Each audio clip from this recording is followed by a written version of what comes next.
welcome to a new series of videos that I hope will educate you. Look, I'm dressed like a teacher. Check it out, I've got elbow patches and everything. Today, we are going to learn all about the ZX Spectrum.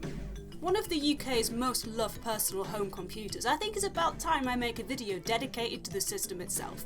The ZX Spectrum may not be the best known computer in the world, but there's so much about it that is fascinating. Plus, it was in active retail for 10 years. That's pretty badass for a computer which didn't have massively changed graphics or gameplay during that entire time.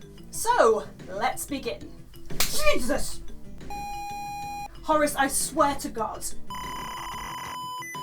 How do you keep getting in my flats? For a bit of context, let's go back in time before the release of the ZX Spectrum itself. Clive Sinclair, the eventual creator of the Spectrum, would start up his first company back in 1961, making all sorts of calculators and radios and the like. The company was named Science of Cambridge Limited in 1997, when this original company was failing. It wasn't until the 70s that the company would start dabbling in computing, and Science of Cambridge Limited are credited with releasing one of the first affordable, home computers, with the ZX80 in 1980. With such an accessible price point at under £100, which is just under about 400 quid in modern money, it led in part to an unprecedented amount of households becoming computer owners. It ended up being in pretty high demand as a result. Running with BASIC, the computer had around 1 kilobyte of memory, which was quite a lot at the time, but if you really wanted to get the big guns out, you could always splash out on a 16 kilobyte expansion. Are you really staying? The success of the ZX80 led to the ZX81, released just 1 year later. Computers were now becoming something that anyone could have in their home, not just people who run businesses. Here's one presented by the lovely hands of my elegant assistant, who actually owns all of these Spectrums I'm about to talk about, by the way. They're not mine. Yeah. The ZX81 was yet another affordable home computing setup, which would become far more popular than its predecessor, shifting about 1.5 million units before discontinuation. Also, for some reason, I've been calling it a ZX81 this whole time because I'm a moron, but I'm not going to go through the rest of this video and re-record the bits where I said that. As long as I don't get as much grief as I got when I accidentally called the Spectrum a console, I'm sure we'll all live. Wow, look at how pretty it is. Me too. Fortunately, the ZX81 is quite a lot easier to come by if you're a collector. If you're a collector and you want to buy a ZX80 today, then you're going to have to throw a considerably higher amount of money at it. Where did you get all that cash?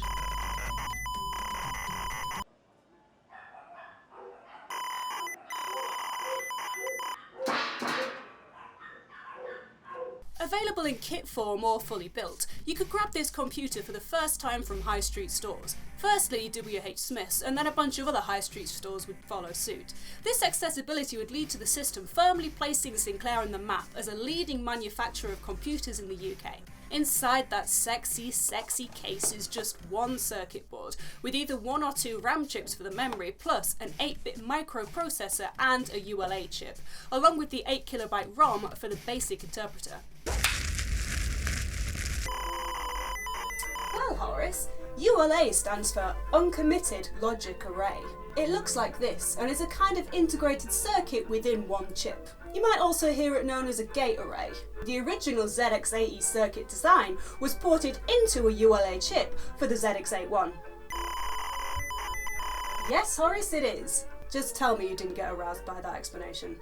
In fact, actually, I'm gonna need a few minutes. On top of being an incredibly popular machine, and being the machine that would really boost Sinclair, the ZX81 did end up creating somewhat of a market for peripherals, in part because of the minimal hardware used, which would keep the costs down. This would also be true for its successor. More on that later. Let's take a look at the ZX Spectrum. Originally coined the ZX82 during development, the ZX Spectrum was so called because of its colour display. Released in 1982, this stylish computer came with either 16KB of RAM or a whopping 48KB, depending on how much you wanted to pay. The keyboard was made of rubber rather than the plastic we're used to today. The keys are often known among collectors as dead flesh keys due to their texture, which makes me think, what dead flesh have these collectors been touching? To play a game, you're gonna need a tape player. Although not provided with the computer, you could plug pretty much any tape player into it. Although the computer was geared towards allowing users to make their own programs at home in BASIC, it would spawn the start of a huge range of games, and I really do mean huge. There were tens of thousands by the end of its run, although I think only about 8,000 of them were official. In 1984 along came the ZX Spectrum Plus, a 48KB machine that ditched that weird squishy keyboard for a good solid plastic one. This one came with a reset button too. The design style is the distinctive version that all later Spectrums would end up taking. I've got to say, although I do like the designs of the later Spectrums, despite the weird feeling keyboard, I think the first one is the prettiest one. What do you think, Horace?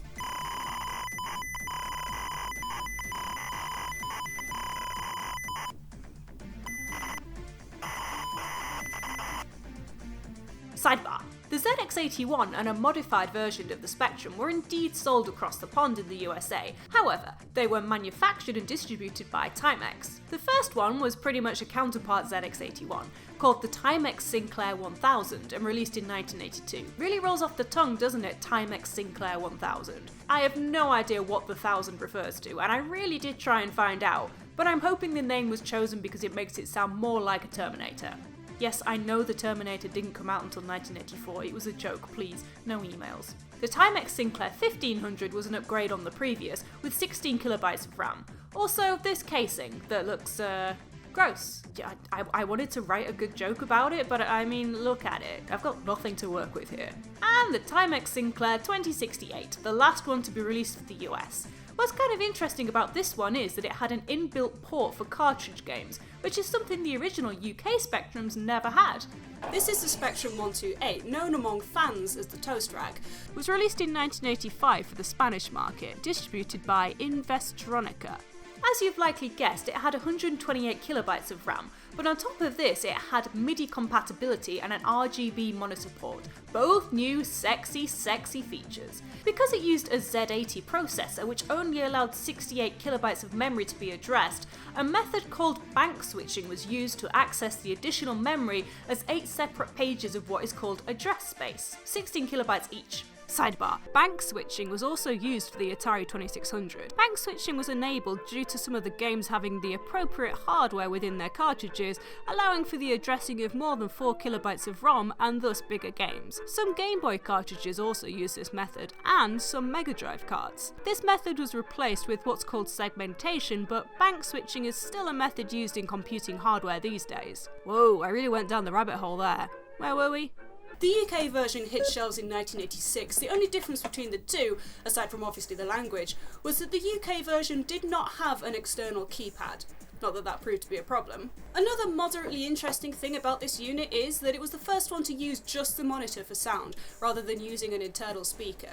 Although obviously when loading a tape you'd still be treated to that sexy grinding screeching noise. Alright, now we're on to the Plus 2. This is the Spectrum that I own. Look at this beauty! Look at the logo! Look at the built-in tape deck! Doesn't it make you want to do rude things to it? I think I've already said that the sound of a Spectrum tape loading is one of the best noises ever. This is on a dial-up level of sexiness over here. I'm joking, of course, I don't really get aroused by the sound of tape decks loading. Who am I kidding? I need help! Sir Alan Sugar's company Amstrad bought out the Spectrum range in 1986, complementing its previous success with the parallel running Amstrad CPC. To be fair, the Plus 2 was pretty much the same as the Spectrum 128, with the clear difference being the integrated tape player. Like the previous version, anyone wanting to code could switch between using 48K basic and 128K basic from the menu system. Oh, yes. Alright, stay with me. Next is the Plus 3 from 1987, which came with an inbuilt floppy disk drive. This one had a couple of problems with it. For example, some of your older games would probably not work with it. You also wouldn't be able to use any microdrives with it due to incompatibility with the expansion connector, apparently. By the way, there was a Plus 2A released in 1987, found in a black case rather than the grey one. It looks a lot like the Plus 2, but it's got the same motherboard as the Plus 3. So truthfully, the version that I have is a ZX Spectrum Plus 2A. Apparently the +2, the grey Spectrum, isn't especially rare, but I think more people refer to the one that I have as the +2. But it's a +2A. I appreciate this is very pedantic information, but if I don't clarify it then I'm gonna get emails.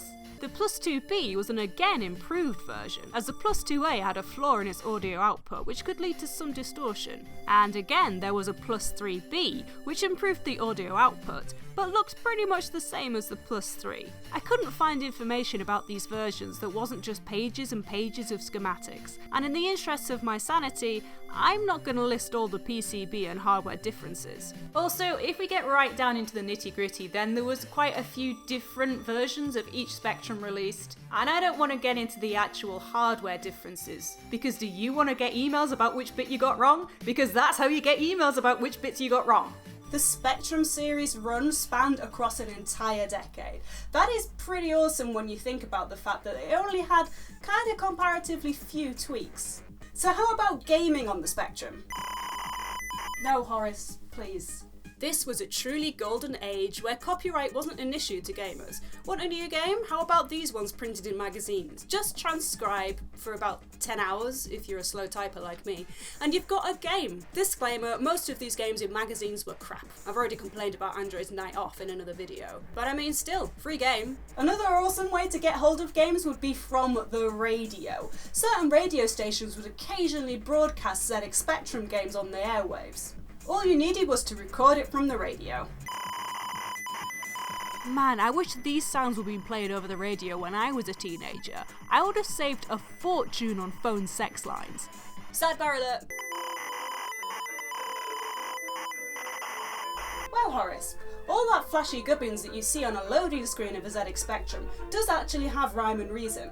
8-bit computers of the time will have made you familiar with these loading lines, and with the ZX Spectrum, anyone in the know would be able to use them as an indicator that their game was loading properly.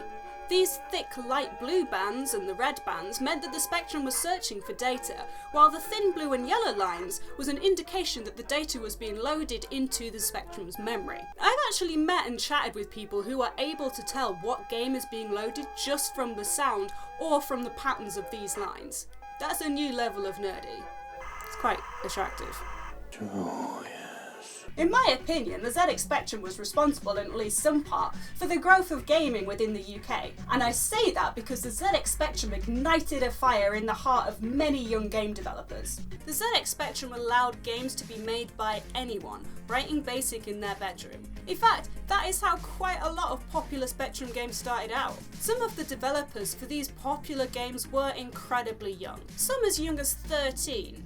Developers could send their games to publishing houses, who would usually give you a bit of money to eventually sign off rights to. Obviously, given the youth of many developers, it's unlikely that any of these kids truly understood the implications of this. It's a travesty that even developers of popular games didn't really get any money following this initial payment in many cases. Some of the most well-known games from the ZX Spectrum will include Manic Miner and the sequel Jet Set Willy, Chucky Egg. Holy hell, look at the cover for Chucky Egg 2. Oh, that's terrifying. Elite, Lunar Jetman, and Night Law.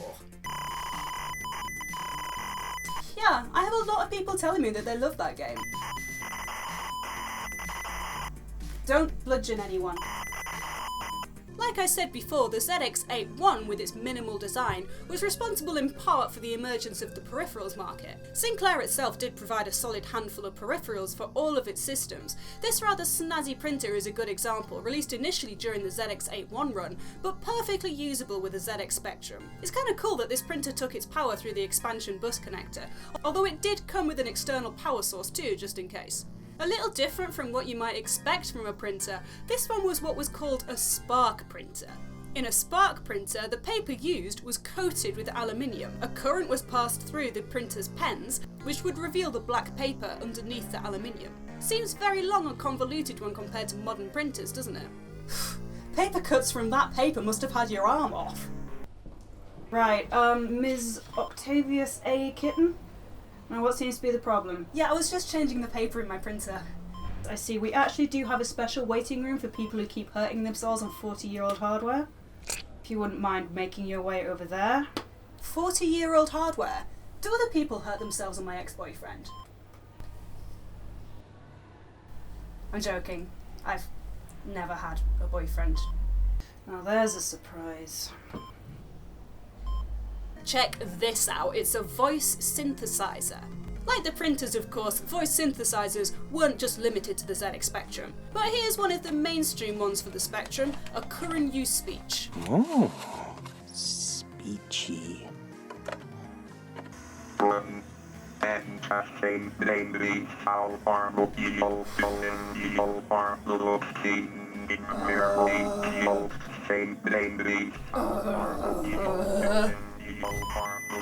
Oh god. Sidebar. You have no idea how long it took for me to write out that sentence with this damn thing. It's not able to read words as is and can only accept them phonetically. Let me just try and get it to say you are looking a bit better. How do I say looking? Because I've got looking at the moment, which is Luke. look.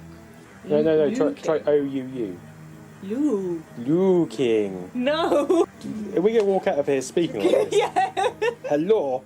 Writing with it requires its own code pretty much, so you can guess that when it does actually read text from games and the like, it sounds even less like it's talking and more just like a jumble of sounds. Sexy sounds, but a jumble all the same. Thank you, by the way, to my lovely assistant for letting me use it, even after I tried to snog the Spectrum after writing the first couple of words. How about this? A Spectrum. Awful pun aside, this is actually a pretty sweet drum peripheral.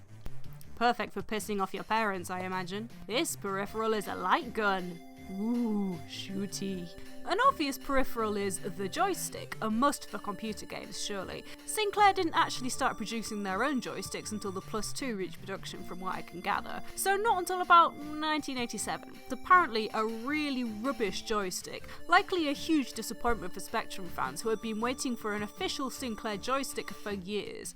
I hear the second version was rubbish too. Electronics company Kempston made what are probably the most well-known joysticks for the ZX Spectrum, so much so that later Spectrum games offer the option to specifically use a Kempston joystick for playing. I have to admit, for me, playing games like Monty Mole and Manic Miner with the joystick just makes playing the game a lot harder. But then I've been told that I have a pretty crap joystick.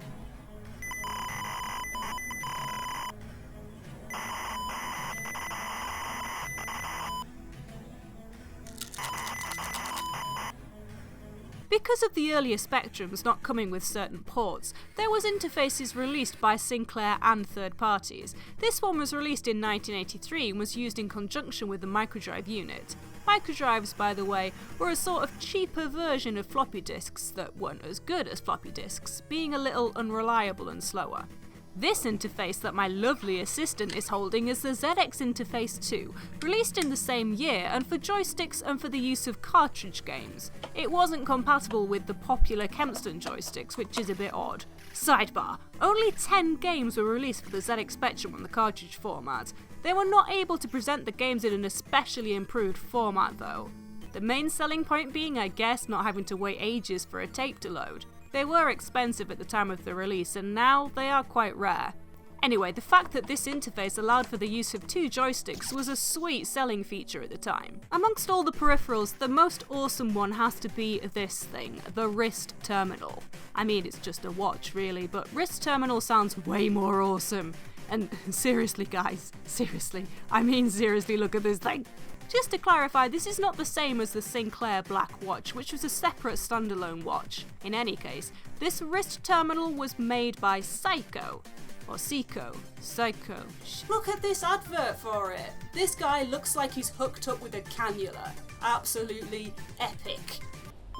Ms. Octav1us A. Kitten back again? I need you to inject me with ZX Spectrum. Nurse, can we make sure this nutter doesn't get back in, please? Unfortunately, this watch isn't an easy one to come by. I'm afraid you're looking at least 200 quid for a loose one. I would sell my kidney for it, but I don't think I'd be able to raise that much money with it. What is that? The love for the Spectrum is still very strong in the retro gaming community, especially in the UK. So much so that you may have heard of the Spectrum Vega, a crowdfunded modern version of the machine. There's also a handheld version in the works, supposedly. I'm not going to get involved in that conversation, believe me, it's probably better that I don't. if you want an updated version of the original Spectrum, there is a newly produced recreated Spectrum complete with those rubber keys. Dead fleshy. An especially exciting Spectrum project is the Spectrum Next, not yet released but in development after an especially successful Kickstarter campaign. This is really exciting because it's basically a Spectrum that bridges generations. It's going to be compatible with new hardware like the Raspberry Pi and SD cards, while also being functional with the original Spectrum hardware and peripherals. The team behind it are all Spectrum veterans too, so this one is certainly one to watch. Well, if you didn't think the Spectrum was an awesome computer before, I hope you do now. There's still so much love for it even now, and I wanted to share that love. Well, that's all I've got on the Spectrum. I hope you enjoyed this video and you at least learned something interesting. Is that